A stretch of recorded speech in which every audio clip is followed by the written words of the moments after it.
안녕하세요 여러분. 자음과 모음의 철학자가 들려주는 철학 이야기. 오늘은 스피노자가 들려주는 윤리 이야기 시간입니다.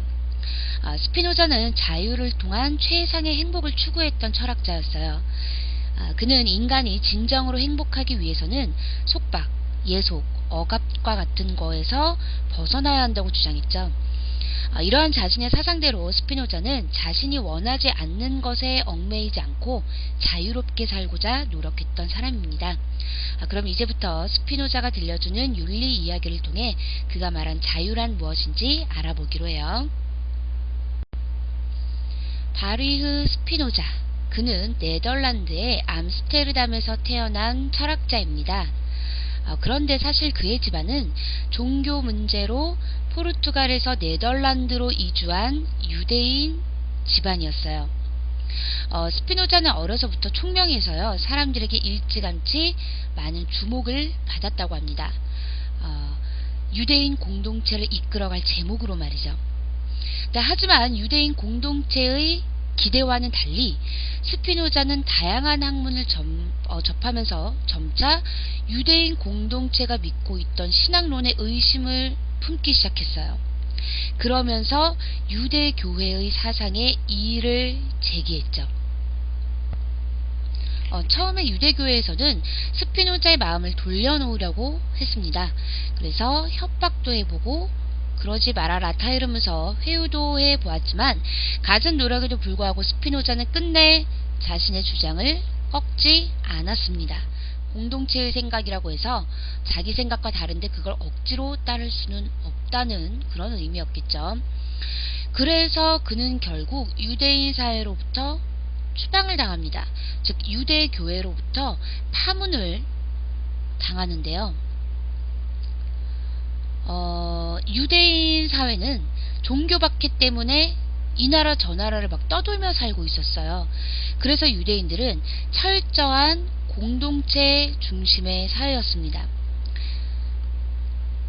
특정 나라로부터 국적을 인정받지도 잘 못했고요. 돌아갈 고향도 사실은 불분명했고요. 그래서 유대인들은 자기들끼리 공동체를 만들어서 서로 도와주고 서로를 보호해가면서 살고 있었습니다. 이렇게 철저한 공동체 중심 사회였기 때문에 그런 공동체로부터 추방을 당한다는 것은 사실 거의 사형선고나 다름이 없었죠. 하지만 이때 스피노자는 오히려 홀가분했다고 합니다. 이제보다 자유롭게 자신의 사상을 펼칠 수 있게 되었기 때문이죠. 이후 스피노자는 안경알 깎는 일을 하면서 그렇게 생계를 유지하면서 조용히 자신만의 철학 세계를 만들어 갔어요. 스피노자는요, 자유롭게 철학을 할 수 있는 자유, 그 철학함의 자유를 위해서요, 하이델베르크 대학의 철학 교수 자리마저 사양했습니다. 이거 사실은 그렇게 쉬운 일이 아니죠. 좋은 자리를 마다한다는 건. 하지만 그렇게 스피노자는 평생 자유로운 삶을 추구한 철학자였습니다. 이러한 스피노자의 철학이 잘 담긴 그의 대표적인 저서가 바로 에티카, 우리말로 하면 즉 윤리학인데요.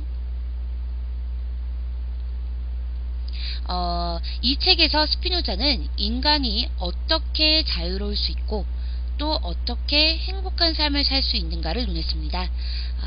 우리가 스피노자가 들려주는 윤리 이야기에서 배울 내용이 바로 이것입니다. 그럼 이제부터 스피노자의 이야기에 귀를 기울여 볼까요? 네, 스피노자에 의하면 존재하는 모든 것은 자신의 힘이 미치는 한 계속해서 존재하려고 하는 의지를 갖는다고 합니다. 그것을 바로 자기 보존의 원리라고 하는데요. 스피노자는 이것을 코나투스라고 불렀어요. 쉽게 말하면 코나투스는 살고자 하는 의지라고 할 수도 있겠는데요. 근데 사실 이 살고자 하는 의지라는 말만으로는 자기 보존의 원리를 설명할 수는 없습니다. 가장 간단하게 쉽게 말하면 이렇게 할 수 있겠지만요. 왜 이 살고자 하는 의지라는 말로 코나투스를 설명할 수 없냐면요. 코나투스는 단순히 목숨을 유지하는 게 중요한 게 아니라 행복하게 행복하게 자신의 존재를 유지하고자 하는 것이기 때문이죠.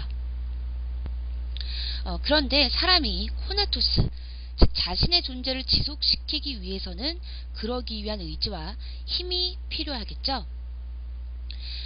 그러한 힘을 스피노자는 존재 역량이라고 했습니다. 존재를 지속시키기 위한 힘, 이것을 바로 존재 역량이라고 한다고 했죠. 즉 인간은 존재 역량을 강화하고 증대시켜서 자신의 존재를 계속해서 지속시키고자 하는 것이라고 여겼던 거죠. 이것을 바로 자기 보존의 원리라고 하는 겁니다. 그럼 예를 한번 들어볼까요? 자기 보존의 원리는 우리 신체의 본능적인 방어 기능으로 설명될 수 있습니다. 우리 책의 본문에서도 우식의 누나가 예를 들어주었죠. 몸에 작은 상처가 나고 피가 흐르면 어떻게 되나요? 꼭 어떤 약을 발라야만 피가 먹고 상처가 아무는 것은 아니죠. 기본적으로 우리 몸에서 상처가 나고 피가 흐르게 되면 그것을 응고시켜서 더 이상 피가 나지 않도록 하죠. 그리고 세포를 재생시켜서 상처 부위에 새살이 돋게 합니다. 이렇게 기본적으로 상처가 나면 우리 몸에서는 치유하고자 하는 어떤 그런 작용들이 일어나는 거죠. 바로 우리 몸에서부터 자기 보존의 원리가 본능적으로 이루어지고 있다는 그런 의미겠죠. 또 몸속에 에너지를 만들어내기 위해서 이렇게 밥을 먹는 행위 또한 자기 보존의 원리라고도 설명할 수 있습니다. 물론 스피노자가 강조한 자기 보존의 원리는 가장 기초적인 신체적 생리적 현상은 아니었습니다. 스피노자가 무엇보다 중요하게 생각한 자기 보존의 원리는요, 단순히 사는 것이 아닌 행복하게 존재를 지속시키는 것, 이것을 중요하게 생각했으니까요.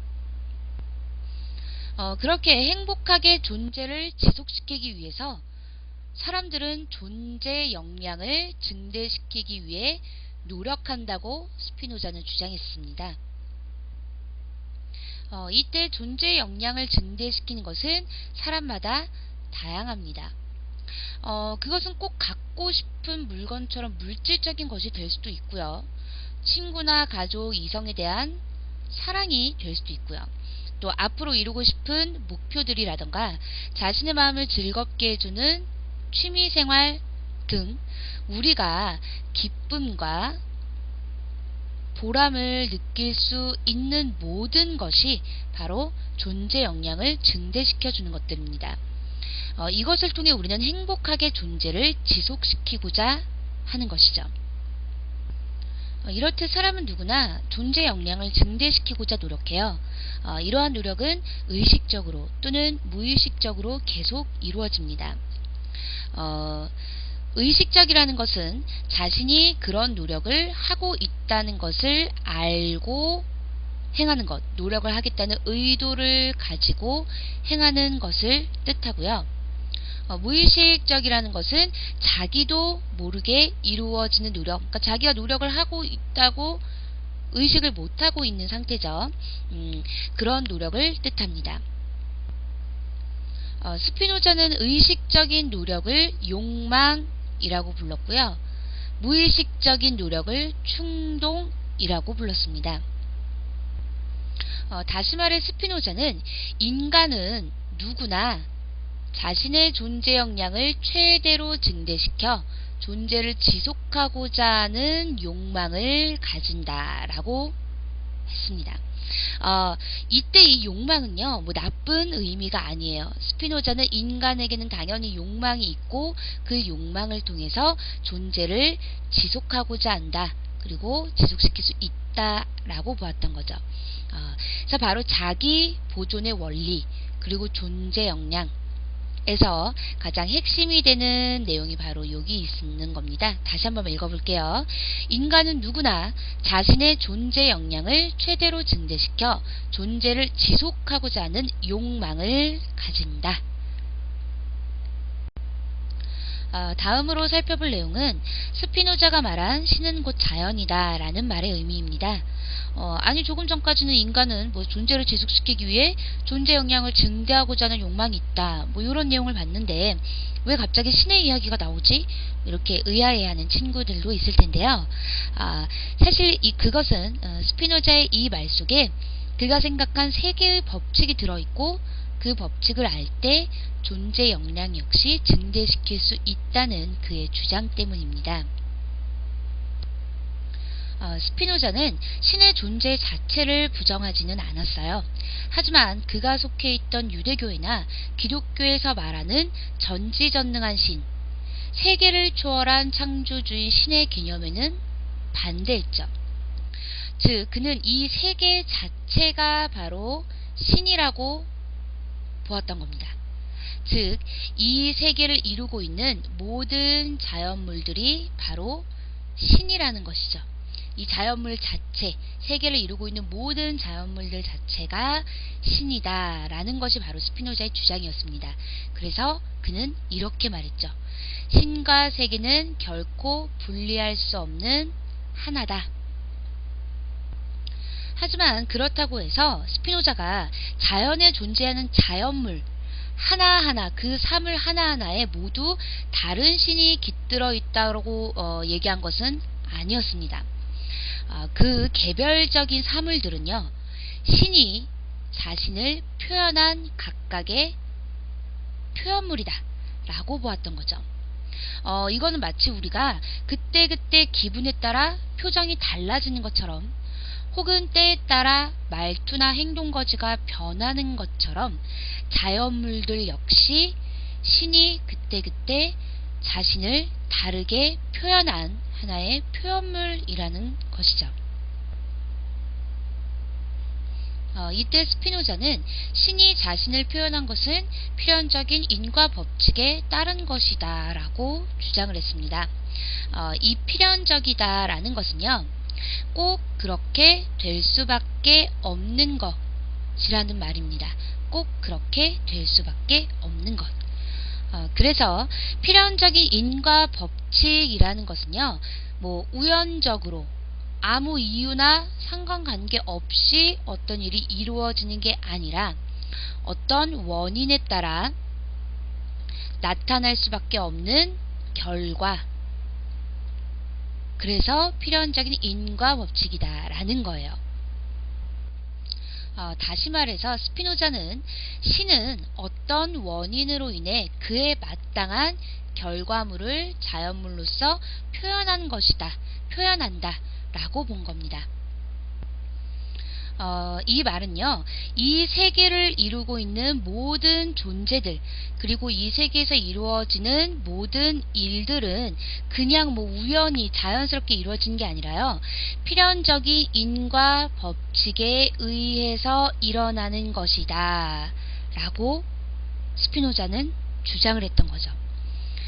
이것을 속담으로 쉽게 표현해 볼까요? 바로 아니 땐 굴뚝에 연기 나랴 라는 속담인데 여러분도 많이 들어본 속담이죠? 아궁이에 불을 떼지도 않았는데 그 굴뚝에서 연기가 날까요? 당연히 그렇지 않죠? 이 속담은 어떤 원인이 있기에 그에 마땅한 결과가 나타나는 것이다 라는 그런 의미죠. 스피노자는 바로 이 세계에는 떼지 않은 굴뚝에서 연기가 나는 법은 없다 라고 주장한 겁니다. 이게 바로 필연적인 인과 법칙이라는 거죠. 스피노자는 바로 이러한 필연적인 인과 법칙을 잘 이해하면 존재 역량 또한 증대시킬 수 있다고 보았어요. 자, 그럼 인과 법칙과 존재 역량 사이에 어떤 관계가 있는지는 다음 시간에서 알아보도록 할게요.